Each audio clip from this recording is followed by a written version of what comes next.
잠언서 22장 28절 말씀, 신명기 19장 14절 말씀하고 똑같아요. 그래서 잠언서에도 나와서 잠언서에 있는 걸 같이 읽는 거예요. 잠언서 22장 28절, 네 선조가 세운 옛 지계석을 옮기지 말지니라. 같은 말씀이 신명기 19장 14절에 나와 있는 말씀입니다. 잠언서에 있으니까 그대로 그냥 잠언서를 가지고 잠언서 23장 10절 말씀도 한번 봐요. 옆에 있으니까 잠언서 23장 10절 말씀, 옛 지계석을 옮기지 말며 고아들의 밭을 침범하지 말지어다, 이렇게 되어 있습니다. 근데 고아들이란 말을 하고 그 다음에 지계석을 옮기지 말라는 그런 말을 하는 거 보니까 고아하고 또 연결되는 그런 말 같아요. 그죠? 고아들하고 또 연결되는 말 같아. 그래서 어디가 연결되는 것 같아요? 그 지계석하고 고아하고 왜 연결이 될까? 고아는 어떤 사람을 고아라 그래요? 아버지 없는 사람을 고아라 그래요. 아버지 없으면 아무래도 불편할까요? 안 불편할까요? 불편하죠. 주눅 들어있고 불편하고. 또 남편 없는 사람을 뭐라 그래요? 과부라 그래요. 그러니까 고아하고 이렇게 짝을 이루어서 자꾸 나오는 단어들이 뭐뭐예요. 성경에서는 과부하고 나그네. 그래서 세 개가 3종 세트예요. 그러니까 고아, 과부, 나그네, 여기 세 개가 3종 세트로 이렇게 많이 나와요. 성경에서는 나그네는 집 없는 사람을 말하는 거고, 그리고 고아는 아버지 없는 사람을 말하고, 과부는 남편 없는 사람을 말해서 하나님은 이런 사람들을 이제 만나시려고 하는 거죠. 하나님은 이런 사람들에게 집 없으면 집 준다 그러고, 고아 아버지 없으면 아버지 준다 그러고, 아버지가 하나님 되신다 그러고, 그리고 이제 남편 없는 사람에게는 내가 너의 신랑이 되겠다, 이제 그런 이야기를 하게 되죠. 그래서 주님은 이렇게 3종 세트를 충분하게 채워주시는 분이, 이제 주님이 다 채워주시는 게 뭐냐면 나그네한테 내가 집이 되겠다 그러는 거예요. 내가 하나님의 집이 되겠다, 너는 하나님의 집으로 와라, 하나님의 집으로 초청하는 거죠, 나그네를. 고아는 아버지, 내가 아버지 되겠다 그런 얘기고, 또 과부한테는 내가 신랑 되겠다, 이제 그런 얘기를 하는 거죠. 그러니까 어떤 면에서는 그 예수님이 신랑 되고 아버지 되고 집이 되겠다 하는 그런 말들을 우리가 들어보면 예수님은 주로 어떤 사람에게 이런 뭐 준다는 거예요? 뭐 누구에게 이런 긍휼을 베풀고 사랑하고 자비를 베풀고 이러죠? 예, 없는 사람. 그러니까 뭐가 없는 사람, 뭐가 결핍되고 없는 사람이에요. 그러니까 아버지가 없거나 남편이 없거나 집이 없거나 뭐 이런 사람들에게, 그러니까 이 세상에서는 어떤 사람이에요? 짓눌려 있는 사람이죠. 아무래도 이 세상에서 그러니까 세상적인 얘기가 아니에요. 뭐 어떤 사람은 어떤 남편 없으신 분이 있는데 엄청 승질도 고약하고 이런 사람이 있던데, 아니면 야 어떤 고아는 그냥 지 마음대로 살던데, 어떤 나그네 그냥 그 사람은 그냥 자기가 최고인 줄 알고 그냥 막 아무 데나 가서 함부로 행패해버리고 이런 사람도 있던데, 이제 그렇게 우리가 봐서는 안 되고요. 그런 사람들은 이제 잘못된 거죠. 그런 말이 아니고 성경에서는 근본적으로 나그네, 고아, 과부 이 3종 세트는 불쌍한 사람을 얘기하는 거예요. 그러니까 비천하고 불쌍하고 없는 사람, 뭔가 이렇게 없는 사람, 이런 사람들에게 하나님은 자기가 그걸 채워주겠다, 내가 만나주겠다, 이제 그런 이야기를 하시는 거죠. 주님께서 말씀하시는 얘기들입니다. 그래서 땅 없는 나그네에게 땅을 주겠다, 또 남편 없는 자에게 내가 남편 되겠다, 아버지 없는 자에게 내가 아버지가 되겠다 하는 그런 말씀들이 이제 성경에서는 이게 처음부터 끝에까지가 사실은 그런 내용이에요. 그래서 이 3종 세트를 주로 이제 많이 주님께서도 사용하시고, 또 구약에서도 이런 사람들만큼은 너희들이 함부로 대하지 마라, 이제 이런 이야기들을 이제 하는 거죠. 그게 성경에 나와 있는 그 핵심적인 얘기이기 때문에 그래요. 그 복음이기 때문에. 그 복음은 정말로 없고 비천하고 가난하고 억눌린 사람들에게 오는 것이 복음이기 때문에 그 복음을 잘 설명을 해야 되니까 그래서 이런 사람들을 함부로 대하지 말라고 원래부터 하나님께서 이렇게 말씀을 많이 하신단 말이에요. 성경에 이제 어떤 사람이 땅을 기업으로 받아요? 네, 마태복음 5장의 5절의 말씀에 보면 어떤 사람이 땅을 기업으로 받아요? 온유한 사람이 땅을 기업으로 받아요. 그럼 온유한 사람은, 어떤 사람은 온유하다 그래요? 뭘 온유하다 그러는 거예요? 온유하다 그러면 우리 말로 말하면 뭐 조용하고, 그죠? 조용하고 착하고 뭐 이런 사람들은 땅을 많이 차지하게 될 것이다. 그럼 이제 땅이라고 하는 게 이제 부동산을 이야기하는, 그렇게 생각하면 이제 착하고 선량하고 조용한 사람들은 이제 부동산을 많이 차지하게 될 것이다. 이런 생각들을 많이 하거든요. 근데 아니란 말이에요. 그런, 성경에서 그런 얘기를 솔직히 하겠어요? 그렇게 뭐 근데 조용하고 착하고 이런 사람들은 뭐 사기도 많이 당하고 뭐 땅이 있긴 뭐 땅이 뭐였어요. 한 점 부끄럼 없이 살죠. 한 점 부끄럼 없이, 땅 한 점 없이 사는 사람들이 상당히 많지. 그 온유한 사람들은 막 이렇게 뭔가 막 고집도 세고 다른 사람들을 막 이렇게 억지로라도 해서라도 자기 걸로 챙기려고 하는 자기 욕심을 많이 가진 사람들이 아무래도 땅도 많고 이 세상에서 그래도 많이 차지하게 되죠. 그러니까 성경에서 말하는 것들은 뭔가 좀 다른 얘기들이죠. 온유한 사람이 땅을 얻는다는 말은, 온유한 사람을 성경에서는 뭐라 그래요? 온유한 사람을 성경에서는, 온유한 사람이 어떻게 된다? 뭐 어떤 사람이 온유한 사람이라는 거예요? 복받은 사람이 온유한 사람이라는 거예요. 그러니까 복받은 사람이 온유한 사람이라는 거고, 온유한 사람은 복받았다 그러는 거예요. 심령이 가난한 사람은 복받았다 그러죠. 복받은 사람은 심령이 가난해진다는 거 아니야. 그럼 애통하는 사람은, 애통하는 사람이 복받았다고 복받은 사람이 애통한대요. 그러면 우리가 지금 생각하는 거하고 전혀 틀린 얘기죠. 그렇죠? 그러니까 심령이 가난하다는 얘기도, 심령이 가난해진다면 복받은 사람이고, 복받은 사람은 반드시 심령이 가난해진다라는 얘기예요. 심령이 가난하다는 얘기는 우리가 말씀 많이 나눠서 알지만 영적으로 가난한 걸 말하는 거예요. 영적으로 막 영적인 걸 구하는 거. 영적인 건 생명을 말하고 말씀을 말하니까 그 영적인 생명과 말씀, 하늘나라의 것을 요구하고 그것을 차지하려고 하는 그런 사람이에요. 이 땅의 것을 요구하는 게 아닙니다. 그런 심령이 가난해진다는 것은 벌써 복이 있다는 거예요. 복이라는 영생, 예수 그리스도가 그 사람에게 있으면, 그러면 이제 이 사람이 그런 것을 요구하게 된다는 거죠. 그런 가난의, 심령의 가난은 거지가 된다, 이런 얘기거든요. 진짜 거지예요, 거지. 심령이 가난하다는 말은 진짜 영이 거지가 됐다, 이런 의미예요. 영적으로 그것을 거지처럼 막 구한다, 그런 의미거든요.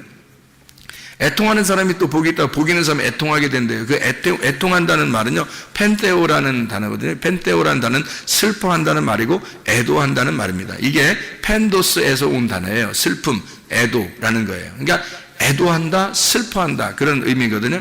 그게 이제 파스코에서 나온 단어예요. 파스코라고 하는 단어가 고통스러운, 고난당한다는 의미가 있습니다. 그러니까 애통한 사람이 복이 있다, 복이 있는 사람이 애통한다는 말은 고난당한다는 말이에요. 복이 있는 사람이다, 그 사람은 애통한다, 고난당한다, 그런 말이거든요. 이게 파스카에서 나온다네요. 파스카라는 말이 6월절이거든요. 6월절. 그러면 이제 애통한다는 말이 그냥 우리가 막 뭐 애통해 뭐 이런 애통이 아니고, 사실은 6월절의 애통, 애끓는 그 속에서 막 창자가 뒤집히듯이 애끓는 애통을 말하는 거예요. 그런 애통을 하게 된다. 어떤 사람이? 복받은 사람이, 복받은 사람아, 너는 이렇게 창자가 끊어질 만한 애통, 고난을 당하고 그런 그 고통을 호소하게 될 것이다, 부르짖게 될 것이다, 뭐 이런 얘기예요. 그 6월절의 고통이라는 게 대단하죠. 6월절이라고 하는 거는 여러분이 알듯이 6월절이라는 날에 이렇게 피를 이렇게 발라가지고 어린 양의 피를 이렇게 바른 집은 살았죠. 근데 그렇지 않은 집들은 다 어떻게 했어요? 막 장자가 죽은 것에 대한 울음이 그 온 애굽 땅을 갖다 다 이렇게 울음바다가 됐단 말이에요. 그러니까 이게 장자가 죽었다는 말은 첫째 아들이 죽었다는 얘기인데, 그 집의 첫째 아들이 죽은 것에 대한 그 속에 창자의 그 애끓는 창자의 그 뭐 이렇게 호소, 애통, 그런 슬픔이거든요. 그 사람 아들 죽어서 나오는 슬픔이에요. 그런 슬픔이 온 바다를, 온 애굽 땅을 이렇게 적시듯이 그렇게 눈물을 흘린 그런 슬픔이 애통한다는 얘기인데, 복받은 사람들아 너희들은 이렇게 될 것이다, 이런 얘기거든요. 이게 말이 안 맞죠. 이 땅에 있는 걸로 말하면 말이 안 맞는 얘기예요. 그러니까 이게 6월절 어린 양의 피로 구원속받지 못한 사람들, 장자의 죽음 가진 사람들은 어떤 죽음을 얘기하는 거예요? 장자의 죽음이라는 건 첫째 아들의 죽음을 말하는 거예요. 첫째 아들의 죽음이라고 하는 것은 누구를 얘기하면 인류의 첫째 아들이 누구예요? 아담이거든요. 아담의 죽음을, 그러니까 다시 말하면 나의 죽음을 얘기하는 거예요. 내가 죽고 그리스도가 부활하는 거. 그래서 내가 죽어야 그리스도가 부활하는 거예요. 그러니까 나의 죽음을 통한 그 애통, 애곡. 예수 그리스도가 십자가 못 박혀 돌아가실 때 그의 어머니가 얼마나 울었겠어요. 그 울고 그렇게 그 슬퍼하던 그 예수님을 이렇게 잉태하고 출산하고요. 마리아가. 그리고서 그 예루살렘에 가서 예언자를 만나고 그러잖아요. 그럴 때 이제 뭐라 그래요? 당신은 이 아이 때문에 굉장히 애통하게 될 것이다. 이제 그런 이야기도 듣고 그러죠, 그죠? 그러니까 이 아이 때문에 애곡하게 될 것이다. 장자의 애곡입니다. 장자의 죽음에 의한 애곡. 예수님이 마리아의 그 자녀들 중에서 첫 번째 아들이에요. 그렇죠? 장자입니다. 예수님이요. 그 나머지 이제 동생들이 또 태어났는데 예수님이 첫 번째 아들이에요. 그러니까 그 장자의 죽음에 대한 것은 바로 6월절 날 애굽에서 장자의 죽음이 누구의 죽음을 얘기하는 거겠어요. 그러니까 예수의 죽음을 얘기하는 거죠. 예수가 죽을 때 그의 어머니가 애통하는 그 애통을 생각해 보라고. 그 애통이 있는 것은 복받은 사람만 그렇게 할 수 있다는 거예요. 그게 희한한 얘기죠, 그죠? 성경에서. 그러니까 그 애국이라는 애통이 어떤 의미냐면 첫째 아들이 죽는 의미. 그러니까 예수가 이 땅에 죽는 의미를 얘기하는 거거든요. 첫째 아들로 와서, 첫째 아담으로 와서 두 번째 아담이 오셔서 죽으시는 거거든요. 그 죽음을 갖다가 이제 이야기할 때 애통한다. 그게 복받은 사람들은 애곡하게 될 것이다. 애통하게 될 것이다. 그게 이제 파스카, 6월절에 대한 이야기를 설명하는 것이다. 그런 애통이에요. 그러니까 이 애통은 육체적인 이런 그 슬픔의 애통이 아니고 영적인 애통을 말하는 거예요. 영적인 애통. 그러니까 자기가 죽는, 그러니까 장자의 죽음, 그러니까 나의 죽음을 예수 그리스도와 예수 그리스도의 십자가의 죽음으로 정확하게 깨달은 사람들의 그 애통, 이것은 복받은 사람이 그걸 가능하다는 얘기고, 이렇게 된다면 이게 복받은 사람이다, 이런 얘기예요. 그래서 복받은 사람은 애통하게 된다. 그런 6월절의 죽음을 정확히 진리를 깨닫고 그 진리 안에서 그가 나의 죽음을 기억하고 울 수 있는 자, 애통하는 자, 슬퍼하는 자, 이런 것을 의미하는 얘기가 되겠어요. 그런 사람들을 위로한대요. 위로. 그러니까 애통하는 자는 위로한다 그러잖아요. 그죠?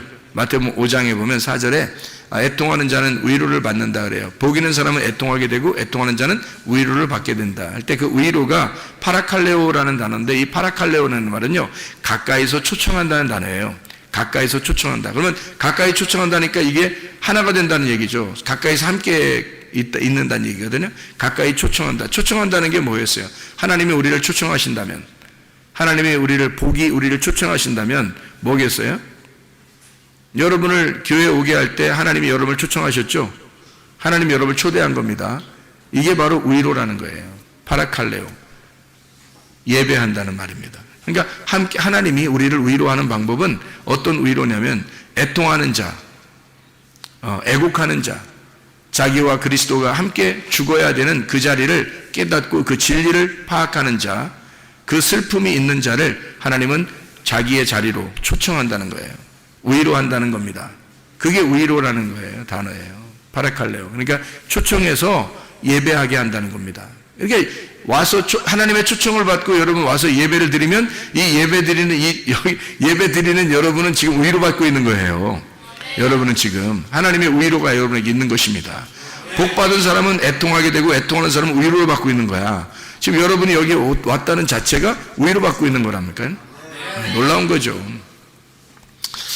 그러니까 이게 마태복음 5장에 5절에 보면 온유한 자는 복이 있나니 온유한 자는 복이 있나니 땅을 기업으로 받을 것이며 그러죠. 복 있는 사람은 온유해지나니 그 온유한 사람은 땅을 기업으로 받을 것이다. 뭐 이런 얘기가 써 있어요. 그 온유한 사람이라는 게 이게 프라우스라는 단어입니다. 이 온유한 자라는 단어, 겸손한 자라는 말하고 같은 비슷한 단어인데요. 이게 온유하다는, 이 온유한 자라는 프라우스라는 단어는 프로시케에서 나온 단어인데, 이게 기도, 예배라고 하는 단어예요. 이게 프로스크마이에서 온 단어인데, 기도하다, 간청한다는 말입니다. 그러면 이제 어떻게 간청하는 걸 얘기하는 거냐면, 이게 거지가 돼서 간청하는 걸 말하는 거예요. 심령이 가난한 자가 거지가 돼서 그 영적인 것을 구하는데 간구하는 거 있잖아요. 예. 그런 간구를 말하는 거예요. 그게 온유라는 겁니다. 온유. 그러니까 우리가 말하는 온화하다, 조용하다, 분위기 있다, 사람이 착하게 보인다, 이런 의미가 아니고요.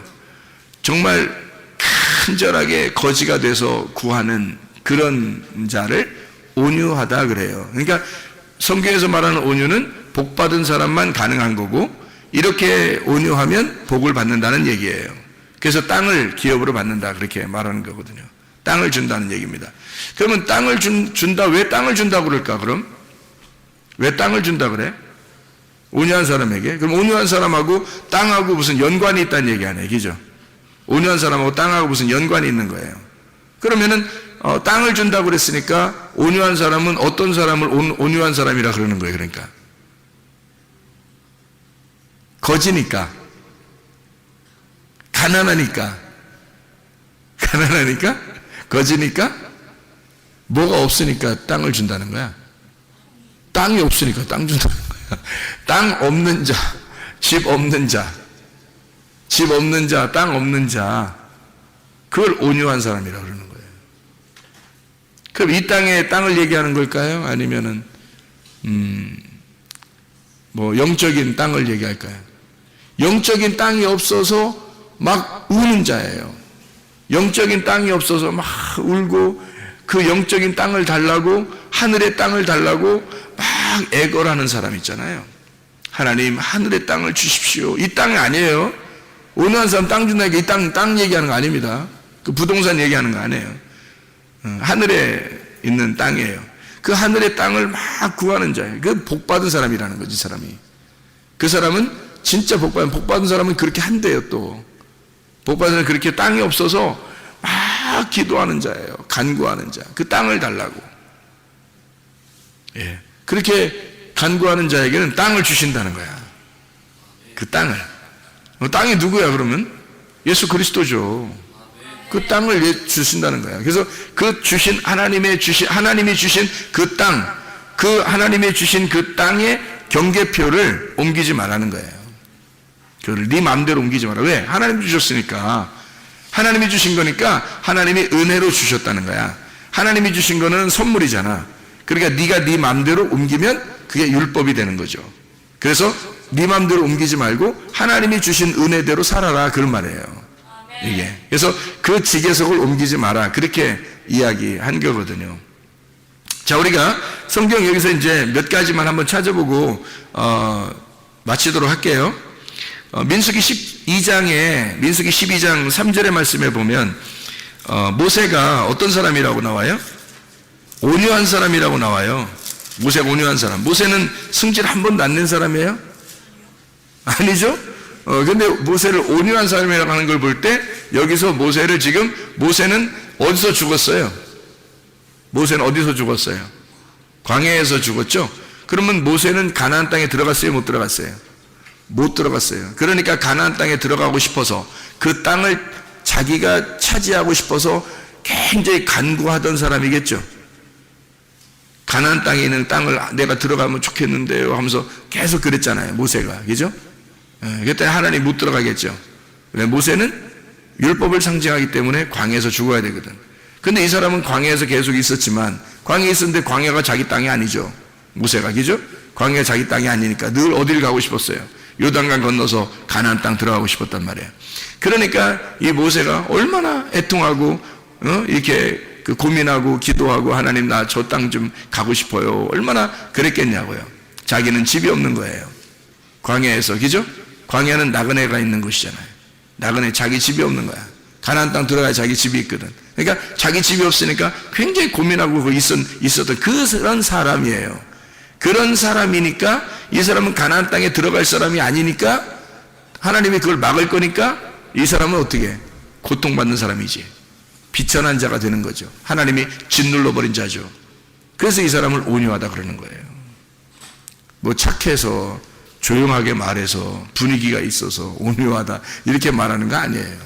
아마 사람들은 다 그런 걸로 온유 이렇게 생각할 거예요.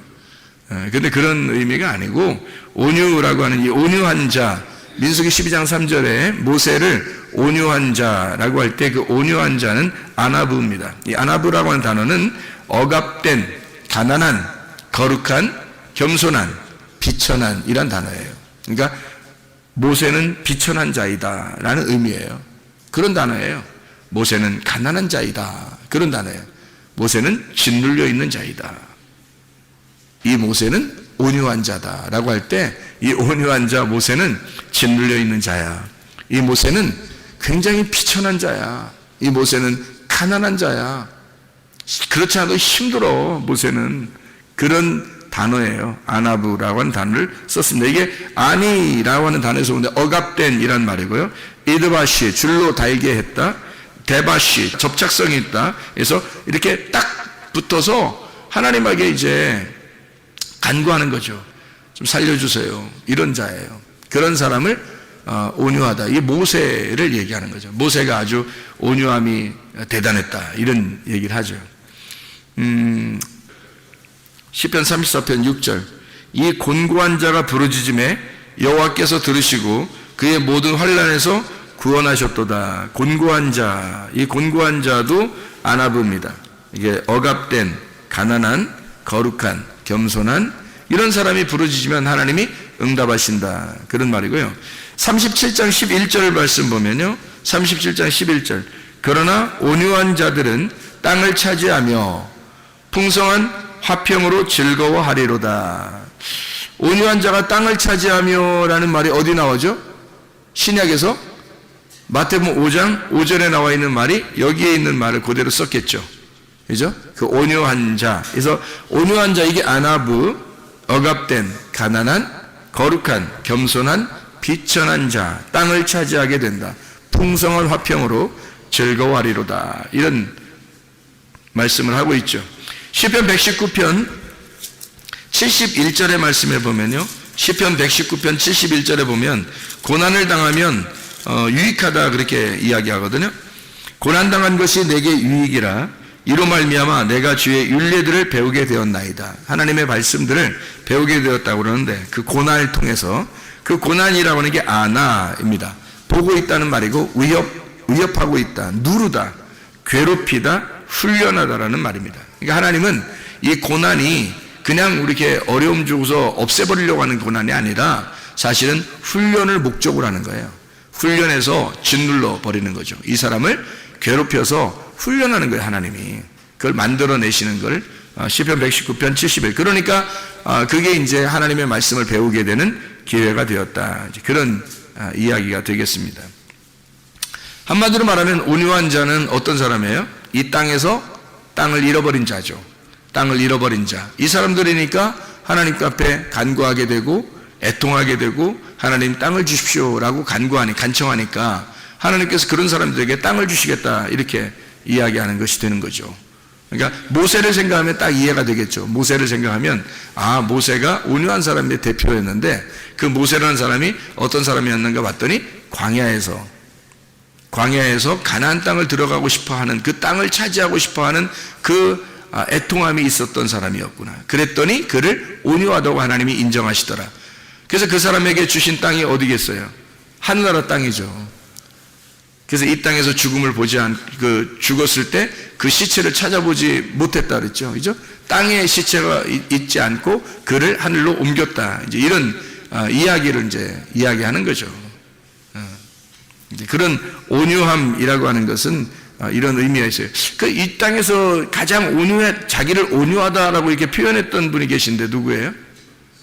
예수님이죠. 예수님이 마태복음 11장 28절부터 30절까지 말씀에 뭐라고 그러죠? 예수님이 나는 온유하고 겸손하니 멍에를 메고 와서 배워라.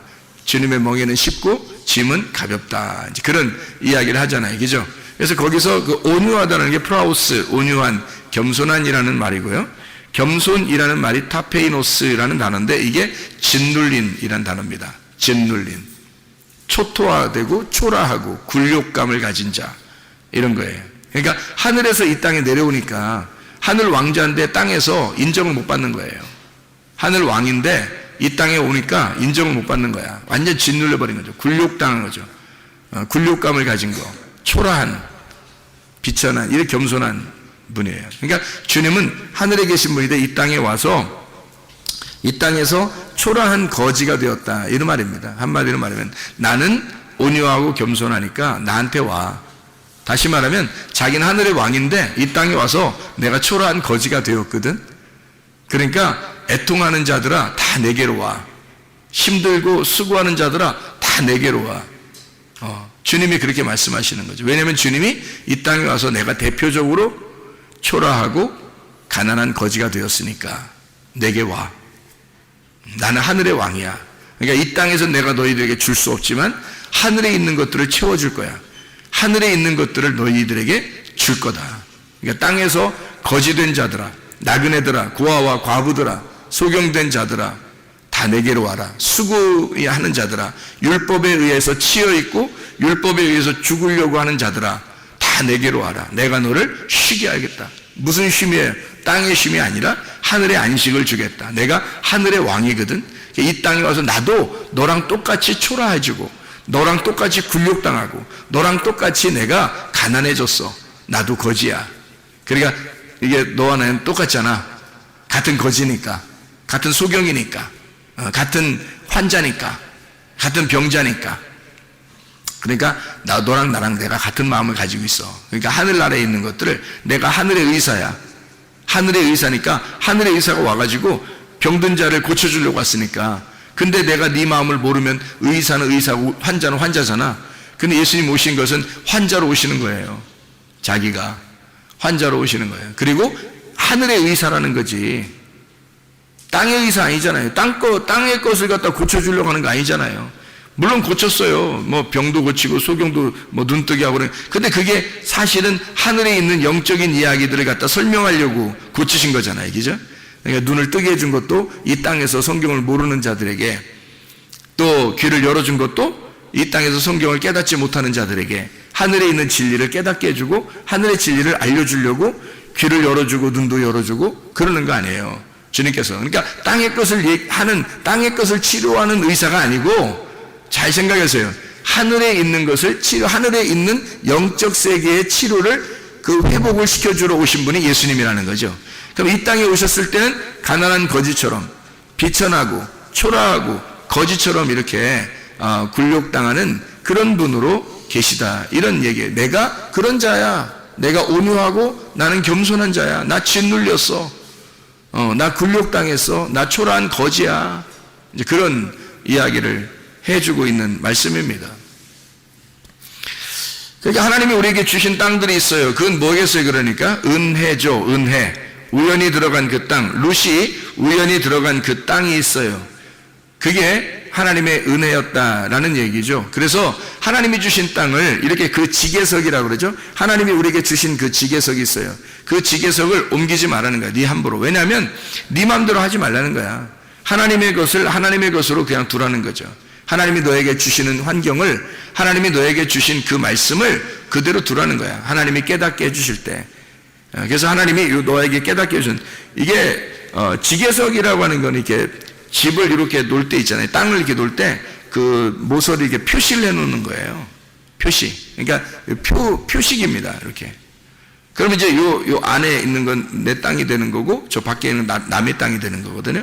그러면 그 지계석을 이렇게 밖으로 이렇게 옮기면요, 그럼 내 땅이 더 넓어지는 거죠. 그러니까 지계석을 옮기지 마라라고 얘기한 건 밖으로 옮기지 마라 그 말이지, 그 지계석을 안으로 옮기지 마라 뭐 이런 얘기했어? 어떤 바보가 자기 지계석을 안으로 옮기겠어? 땅이 이만큼 있어. 이렇게 네모나게 이렇게 해서 여기 네모나게 4개 지계석을 놨다고 생각해봐. 이렇게 표시를 놨어. 돌 같은 거로, 나무 같은 거로 이렇게 4개를 놨는데 지계석을 옮기지 말아야 된다 그랬는데 옮긴다고 해서 이걸 갖다 안쪽으로 이렇게 갖다 이렇게 집어넣어놨어. 그럼 땅이 더 좁아지지. 자기 땅이 또 더 옮기고 싶어서 더 옮겼어. 그러면 또 땅이 더 좁아지지. 이거를 밖으로 옮겨야지. 옮긴다면 밖으로 옮기려면 이 사람이 밖으로 이렇게 1cm씩 11을 옮기면 10cm가 옮겨지는 거예요. 양쪽으로 10cm씩 옮기면 20cm가 옮겨진 거예요. 하루에 1cm씩 옮겨도. 그러면 이제 이게 1년이 되면, 한 달 동안 옮기면 어마어마한 거죠. 그죠? 이게 하루에 1cm씩 옮기면 10일이면 10cm, 30일이면 한 달이면요. 30cm가 넓어지는 거예요. 그럼 이쪽도 30cm가 넓어지니까 60cm를 벌어들이는 거지. 이렇게 땅을 더 크게 하는 거지. 이렇게. 그러면 네가 옮긴 거잖아. 이렇게. 네가. 그런 짓들 하지 말라는 거예요. 그러면 상대적으로 그 이웃의 땅은 어떻게? 좁아지겠죠? 이웃의 땅이 좁아지는 거예요. 내게 주어진 은혜를, 내 거 풍부하다고 해서 내 거를 갖다가 이게 밖으로 더 많아지려고 이렇게 옮기잖아요. 그럼 그걸 뭐라고 그러냐면 탐심이라고 그러는 겁니다. 탐심이라고. 그러니까 탐심을 부리지 말라는 거지. 이게 옮기면 더 넓어지잖아. 그러니까 탐심이죠. 그래서 그걸 탐심이라, 육신의 정욕, 안목의 정욕, 이생의 자랑, 먹음직 보암직 탐스럽게 하는 거. 그게 이제 탐심은 우상숭배. 그래서 그걸 뭐라고? 선악과. 그러니까 이것을 그렇게 옮긴다면 선악과. 그럼 선악과는 뭐를 갖다가 선악과라고 그랬어요? 율법. 그러면 율법이 요거의 어떤 그 표식이라고 했죠? 율법이 요거의 표식. 나를 이 안에서 자유롭게 만드는, 진리를 자유롭게 만드는 그 울타리란 말이에요. 그 율법이란 말이야. 이거를 넘어가지 마라 그 말이야. 이거를 넘지 마라. 너에게 주어진 그 율법 안에서, 그 안에서 자유해야 된다 그 말이거든요. 이것을 넘어가지 말라는 거지. 그러니까 우리에게 주어진 것들이 있어요. 환경들도 그렇죠. 우리에게 주어진 것들이죠. 나의 아내가 있을 거고 나의 남편이 있을 거란 말이에요. 그죠? 넘어가면 안 되겠죠. 그죠? 나의 자녀가 있을 것이고 나의 부모가 있을 거란 말이에요. 그걸 넘어가지 말라는 거죠. 그죠? 이거를 질서를 파괴하지 말라는 거고, 그리고 내게 주어진 것들을 넘어가지 말라. 뭐 이런 의미도 되겠죠. 그죠? 그런 내게 주어진 근본적인 것은 성경에서는 그 땅이라는 그 말씀을, 그 말씀 안에서 진리를 발견하라는 말이에요. 그 주어진 말씀 안에서 진리를 발견하라. 그래서 이 말씀이 지계석이에요. 이만큼 딱 여기 성경책 보면, 이게 성경책 이렇게 네모나게 생겼잖아요. 이게 책이잖아. 이 성경책 이 자체가 지계석이라고. 이 지계석. 그러면 이 안에서 진리를 발견해야지. 이걸 넘어서서 다른 것으로 진리를 막 깨달으려고 하는 사람들이 있어요. 그죠? 성경책 말고 다른 거로 진리를 깨달으려고 뭐 다른 지식을 막 구하고 이런 사람들도 꽤 있거든요. 그런 진리는 하나님께서 요구하시는 게 아니란 말이에요. 이게 욕심이죠. 자기가 탐심이란 말이에요. 좀 더 나아 보이려고, 다른 사람에게 좀 자기를 자랑해 보려고 하는 그런 거지. 솔직히 말해서 진리는 성경 안에 있습니다.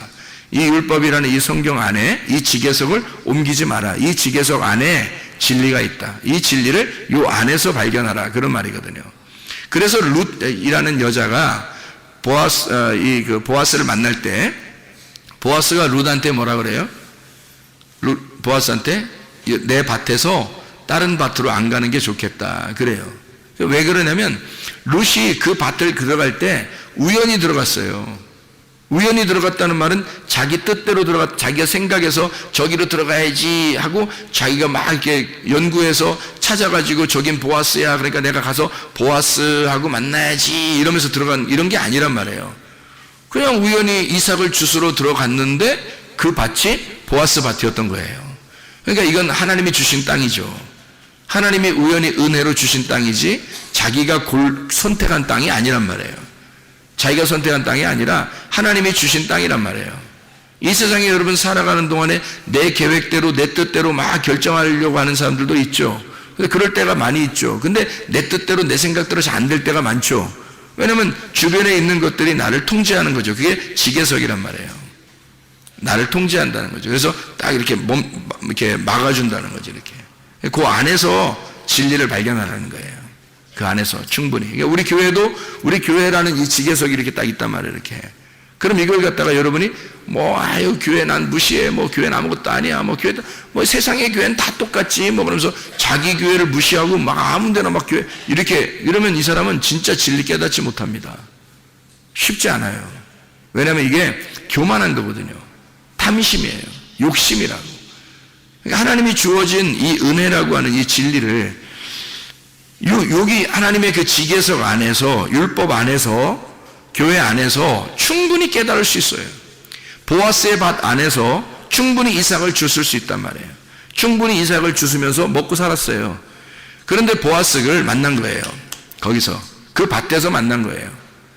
그리고 보아스는 그 밭을 떠나지 말라고 했던 거고, 그게 무슨 일인지 아시겠죠? 하나님이 주신 그 지계석을, 하나님이 주신 그 땅을, 그 은혜를, 우연히 주신 너에게 준 그거를 옮기지 마라 이거야. 네 맘대로.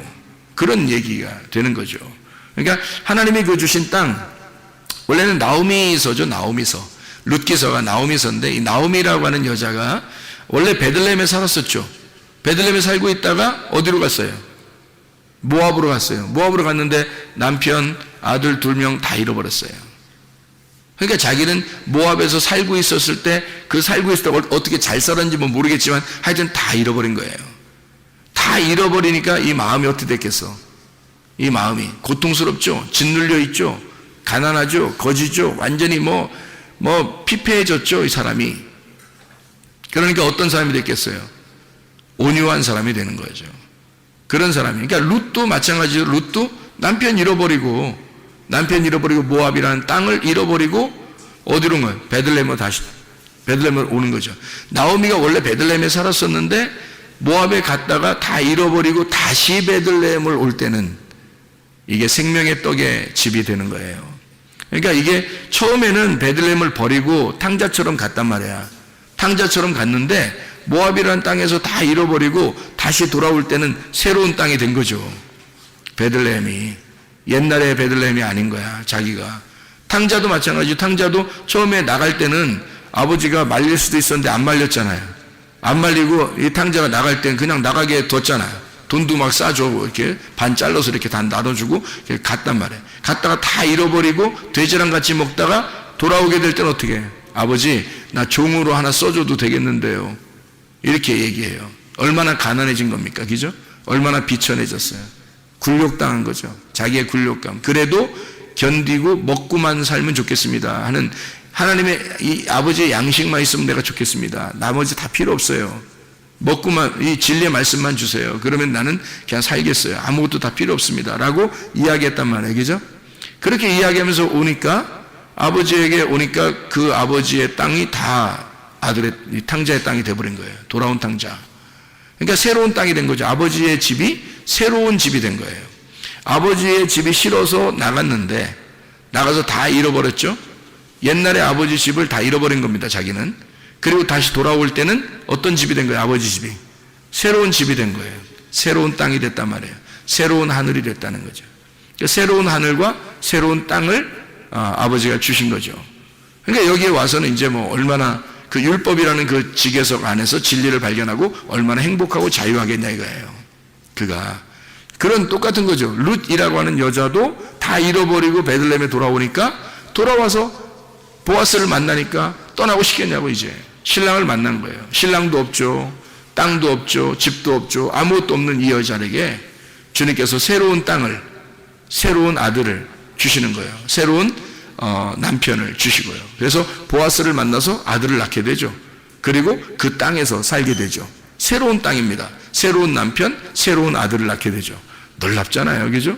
나오미도 똑같죠. 나오미도 옛날 거 다 잃어버렸더니 와서 새로운 땅을 얻었고 새로운 아들을 얻게 되었고, 며느리를 통해서, 룻이라는 며느리를 통해서 새로운 아들을 얻게 되었죠. 그리고 새로운 땅도 얻게 되었죠. 이렇게 하나님의 그 말씀은 우리에게 이 나오미를 통해서 이 땅과 아들을, 새로운 땅과 새로운 아들을 주시겠다고 하는 그 약속을 우리에게 주시는, 어떤 사람이 됐다는 얘기예요? 어떤 사람에게만 이렇게 준다는 얘기?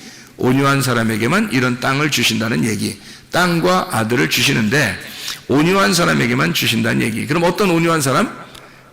완전히 땅을 잃어버린 자, 자기의 땅을 다 잃어버린 자에게 하나님의 땅을 주시겠다고 하는 약속. 이해가 되겠죠? 무슨 말인가? 예, 이런 말씀입니다. 이 성경이라고 하는 게요.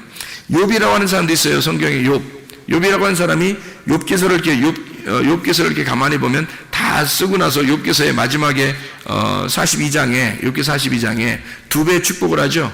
두 배 축복이라는 두 배도 되지만 두 번째도 되거든요. 두 배도 되지만 두 번째 축복을 주는 거예요. 그러면 첫 번째 축복은 뭐였던 거예요? 욥이 가지고 있었던 옛날 땅, 그죠? 옛날 부유했던 거, 옛날 재물, 옛날 뭐 자식들, 옛날 아들과 딸들, 그죠? 있었죠. 근데 두 번째로 줄 때는 어떻게 해요? 하나님이 두 번째로 줄 때는 새 아들과 새 딸들, 그죠? 새 땅을 주시고 새 땅과 새 하늘과 새 땅을 주시는 두 번째 축복을 땅이 아니라 하늘에서 주시는 그 축복을 욥기서 42장에 우리에게 소개해주고 있는 거죠. 이런 땅과 아들을 하나님이 이렇게 주시는 축복, 두 배의 축복, 거듭해서 축복한다. 두 배, 거듭해서 축복해주는 두 번째 축복. 이게 새하늘과 새 땅을 주시는 축복이란 얘기예요. 그 새하늘과 새 땅이 요한계시록 21장 1절하고 4절 이렇게 나오죠. 그죠? 요한계시록 21장 1절 4절 말씀. 이사야 65장 17절에도 새하늘과 새 땅이 나오고요. 이사야 66장 22절에도 새하늘과 새 땅이 나옵니다. 하나님은 우리에게 하나님이 우리에게 우연히 주신 그 은혜, 하나님의 그 지계석, 그 땅, 하나님이 정하신 그 땅을 우리에게 주고 싶어 하신다. 라합이라는 여자는 또 어때요? 라합이라는 여자는 여리고성 무너질 때 라합이라는 그 사람이 살아났죠. 그 식구들도 살아났잖아요. 그럼 라합이라는 여자는 뭐 거기서 굉장히 뭐 대단히 인정받는 여자였을까요? 아니겠죠.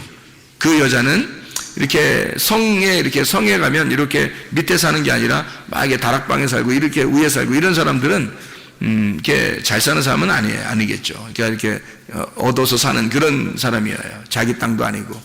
그게 이 여리고성이 다 무너질 때 이 사람은 새로운 여리고를 이제 주시는 거죠. 향기로운 그 여리고를 새로운 것을 주는 거예요. 이 이스라엘 백성들이 점령에 들어가서 하나님이 새로 이 사람을 살려서 이스라엘 백성과 똑같이 그 땅을 나누도록 그렇게 만들어 주셔서 라합이라고 하는 이 여자는 유대인을 만나서 유다의 자손을 만나가지고 대단히 축복받은 여자가 되었죠. 그래서 라합이라는 여자를 통해서 나중에 예수님이 나중에 출산하게 되는 그런 그 예수님의 그 족보에 기록되는 놀라운 여자가 되었습니다. 그러니까 이것도 역시 그 옛 땅을 잃어버린 여자에게 새로운 땅을 주시겠다고는 하나님의 놀라운 새로운 땅과 새로운 아들을 주시는 하나님의 놀라운 역사, 이것을 우리가 보게 되는 거죠. 신명기 19장 우리 14절 말씀을 우리가 새벽 예배 때 같이 보았는데, 신명기 19장 14절의 말씀, 19장 14절 말씀 보면 내 하나님 여호와께서 내게 주어 차지하게 하시는 땅, 곧 내 소유가 된 기업의 땅에서 라고 되어 있으니까 누가 준 땅이라고요?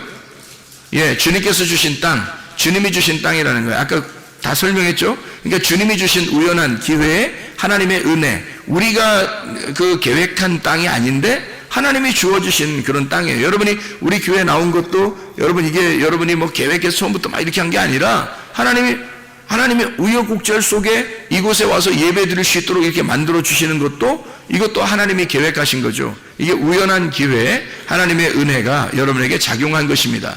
하나님이 주신 땅이란 말이에요. 그 땅, 이것을 조상이 정한 내 이웃의 경계표를 옮기지 마라. 조상 때부터 내려오던 그 이웃의 경계표가 뭐겠어요? 율법이죠. 그 하나님의 말씀, 율법. 내려오던 그 모든 율법의 내용은 다 처음부터 어디서 내려온 거예요? 선악과에서 내려온 거죠. 그럼 선악과 안에서 뭘 발견하라는 거예요? 생명나무를 발견하라는 거죠. 그 안에서 생명나무를 발견하라는 거지, 이것을 벗어나라는 얘기 아니에요. 아담과 하와가 선악과를 어떻게 했어요? 먹었죠. 먹어버리니까 이걸 벗어난 거란 말이에요. 선악과를 먹어버리니까 벗어나게 되고, 벗어나니까 쫓겨나게 된 거죠. 더 이상 에덴 동산을 차지하지 못하도록 만들었단 말이에요. 그러니까 생명나무로부터 멀어지게 만들었다는 거죠. 이 멀어지니까 이 사람들이 하나님 앞에 생명나무에 갈 수 있나요? 못 가죠. 왜냐하면 막아놨으니까 하나님이. 그러니까 하나님이 찾아가야 되는 거예요. 그래서 찾아오신 것이 바로 주님이셔요. 주님이 찾아오셨으니까 은혜라고 그러죠, 우리가. 그죠? 우리가 노력해서 한 게 아니라 주님이 찾아오셨다 그러니까 그걸 우연한 하나님의 은혜라 그렇게 말하죠. 내게 주어진 은혜, 내게 주어진 선물, 그걸 주님이 예수 그리스도라고 말하는 거죠. 그 예수님이 우리에게 찾아오셔서 그 은혜를 주신 그것을 너는 벗어나지 마라, 이것을 넘어가지 마라, 이런 얘기가 되는 거겠죠. 그러니까 여기 율법이라고 하는 선악과 너의 이웃의 경계표에서 여기에서 벗어나지 말고 이 안에서 진리, 이 안에서 생명의 나무인 진리의 말씀을 깨달아 알아야 된다, 이제 이런 말씀이 되는 거죠. 그러니까 이 안에서 발견해라, 그 말입니다. 자, 그럼 이게 이제 어떤 사람에게 땅을 준다겠다고요? 온유한 사람에게 땅을 준다겠다고. 그럼 온유한 사람에게 땅을 준다는 말은 어떤 의미를 가지고 있을까? 한 가지만 보고 우리가 마치도록 할게요. 창세기 23장 13절부터 창세기 23장 13절부터 20절까지 말씀인데요. 창세기 23장 13절부터 20절까지 말씀. 자, 여기에서 아브라함이라는 사람이 나오는데, 이 아브라함이 그 땅의 백성이 듣는 데서 에브론에게 말하 이르되 당신이 합당히 여기면 청하건대 내 말을 들으시오. 내가 그 밭값을 당신에게 주리니 당신은 내게서 받으시오. 내가 나의 죽은 자를 거기 장사하겠노라. 에브론이 아브라함에게 대답하여 이르되 내 주여 내 말을 들으소서. 땅값은 은 400세겔이지만 그것이 나와 당신 사이에 무슨 문제가 됩니까? 당신의 죽은 자를 장사하소서. 아브라함이 에브론의 말을 따라 에브론이 해쪽 속에 듣는 데서 말한 대로 상인이 통용하는 은 400세겔을 달아 에브론에게 주었더니 마므레 앞 막벨라에 있는 에브론의 밭 곧 그 밭과 거기에 속한 굴과 그 밭과 그 주위에 둘린 모든 나무가 성문에 들어온 모든 해쪽 속에 보는 데서 아브라함의 소유로 확정된지라. 그 후에 아브라함이 그 안에 사라를 가나안 땅 마므레 앞 막벨라 밭 굴에 장사하였더라. 마므레는 곧 헤브론이라. 이와 같이 그 밭과 거기에 속한 굴이 해쪽 속으로부터 아브라함이 매장할 소유지로 확정되었더라, 이렇게 되어 있거든요. 그럼 이게 이제 창세기 23장 13절부터 20절까지 말씀에 왜 아브라함은 에브론에게서 이렇게 땅을 샀을까요? 왜 땅을 샀을까요? 땅값을 후하게 쳐준 거예요. 땅값을 후하게 쳐서 그걸 땅을 산 거거든요. 값을 치르고 우리를 산 거죠. 주님이 우리가 땅을 차지하게 하려고 주님이 우리를 위해서 대신 값을 치러준 거죠. 그렇죠? 그러면 이 후한 값을 치르고 우리를 땅을 차지하도록 만들어. 그러면 그 땅이 어떤 땅이라고 여기서는 말해요? 이 아브라함이 어떤 사람이기 때문에 여기 땅을 산 거예요. 땅이 없어서. 그죠? 그러면 땅이 없다는 것은 여기서 지금 아브라함이 어떤 사람이었다는 거예요? 나그네였다는 거예요. 나그네였다. 나는 나그네다. 집이 없다. 집이 없으니까 나는 뭐 천막 하나 치면 내가 집이고, 그냥 뭐 천막 걷어서 저쪽으로 옮기면 저기가 내가 그냥 잠자는 곳이고 뭐 이렇게 생각했는데, 아니 아예 그냥 그 죽은 부인을 위해서 거기다가 집어넣어야 되니까 그 땅 안에 집어넣어야 되거든요. 그러니까 이게 천막 안에다 집어넣고 다닐 수는 없잖아요. 그러니까 땅 안에다 이렇게 집어넣어야 되는데 내 땅이 없는 거야. 그렇죠? 그러니까 온유한 자가 땅을 기업으로 받는다 그랬으니까 잘 생각해봐요. 온유한 자가 땅을 기업으로 받는 거니까. 그러면 온유한 자는 뭐라고요? 어떤 사람이라고? 어떤 사람이요? 비천하고 초라하고 거지된 굴욕감 있는 자인데 그게 어떤 사람이니까 땅을 기업으로 주는 거라고? 땅이 없으니까 땅을 기업으로 준다고. 그러니까 온유한 자는 근본적으로 뭘 얘기하는 거라고? 어떤 사람을 얘기하는 거라고? 땅이 없는 사람을 얘기하는 거라고. 그러니까 아브라함도 지금 어떤 사람이야? 땅이 없는 사람이라니까. 땅이 없는 사람이니까 땅을 차게 된 거예요. 무슨 말인지 알겠어요? 땅이 없는 사람이니까 땅을 샀어요. 아브라함이 어디에 자기의 땅이 있다고 하는 데가 있었어요? 자기가 어디 어디 사러 돌아다니고 부동산 좀 알아보러 돌아다니고 이런 적이 있었나요? 아브라함이? 없었어요. 이 땅에서 유일하게 땅 하나를 샀어요. 이 땅에서 유일하게 땅 하나를 샀는데 그게 하필 뭘 산 거예요? 무덤을 산 거예요. 무덤을. 그러니까 참 희한하적이죠. 아브라함이 땅을 하나 샀는데 다른 땅을 산 게 아니라, 좋은 땅 뭐 이런 게 아니라 무덤을 하나 산 거예요. 그러니까 굴이 있는 그러니까 굴에다가 이제 던져놓는 거죠, 시체를. 그래서 굴에다 던져놓는 그 무덤이니까, 이 무덤을, 이제 무덤이 있는 밭인데, 그 무덤을 갖다 산 거예요. 그러니까 아브라함은 다른 거 산 게 아니라 무덤을 산 거라는 거죠. 그러면 잘 생각해 보시라고요. 유일한 터전이, 그가 산 유일한 그 자기 부동산, 집이 이 땅에서 무덤이었던 거죠. 그래 자기는 지금 이 땅에서 어떻게 한다는 거예요? 나그네 인생에서 자기 이 땅에 무덤에 들어간다. 그죠? 자기 아내도 그 무덤에 들어가게 하고 자기도 그 무덤에 들어가게 될 것이다. 그러니까 유일하게 이 사람이 본토 친척 아비집을 떠나서 다 잃어버렸죠. 아버지도 죽고, 그죠? 다 잃어버리고 왔잖아요, 가나안 땅에. 그러니까 나그네로서 왔죠. 아버지도 없죠, 집도 없죠, 아무것도 없는 사람이에요. 그런 사람을 성경에서는 뭐 어떤 사람이라고 그래요? 복 있는 사람은 뭐해지나니? 온유해지나니. 이 사람에게는 땅을 기업으로 받는다. 근데 그 땅을 어떤 땅을 주었다? 예, 헤브론에 있는 막벨라 굴에 있는 무덤을 주었다. 이 말이잖아요. 그죠? 그러니까 하나님이 주시긴 주셨는데 무덤을 주었다. 그것도 비싼 값을 주고 예수님이 우리의 값을 치러주시고 우리 교회를 구입해서 주님께서 예수님이 값을 치르고 자기의 목숨이라는 값을 치르고 자기의 생명을 내주고 우리 교회를 샀다 이거죠. 그러면 그 무덤이 어떤 곳이에요? 무덤이라고 하는 것은 어떤 곳이에요? 죽은 사람이 들어가는 곳이죠. 죽은 사람이 들어가서 문을 닫으면 저쪽 무덤 밖에는 어떻게 되는 거예요?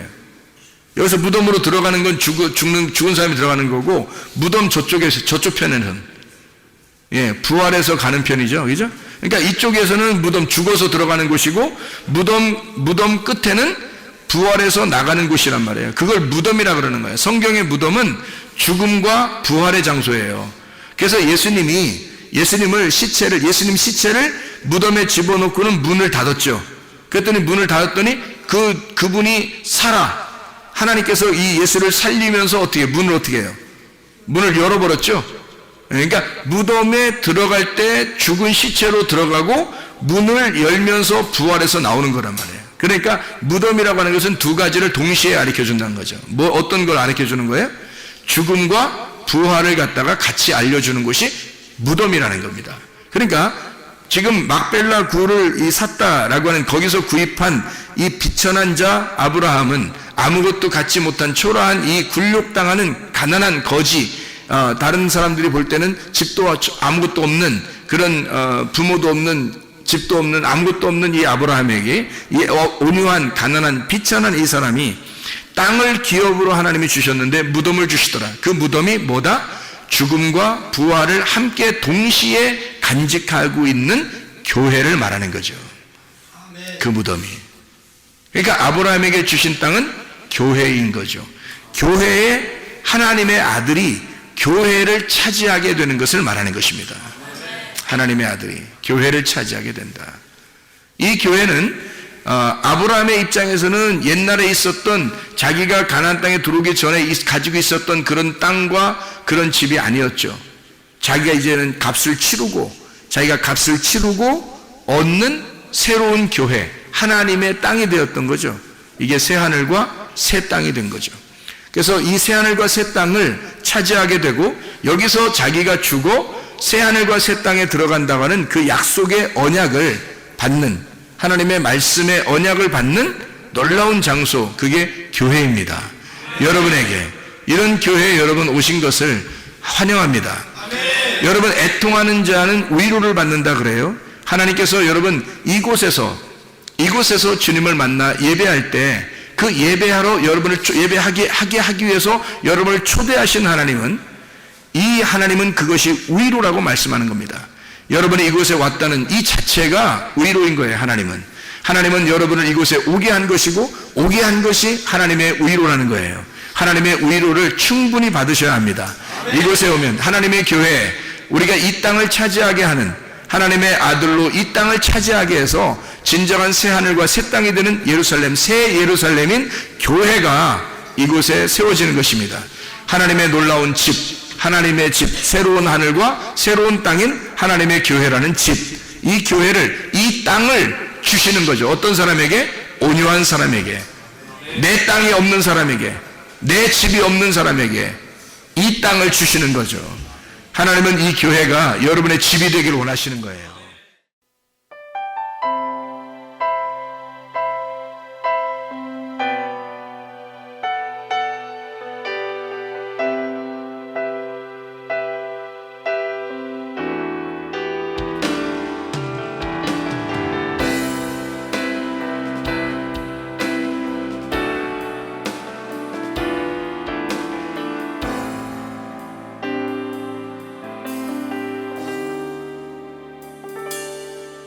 오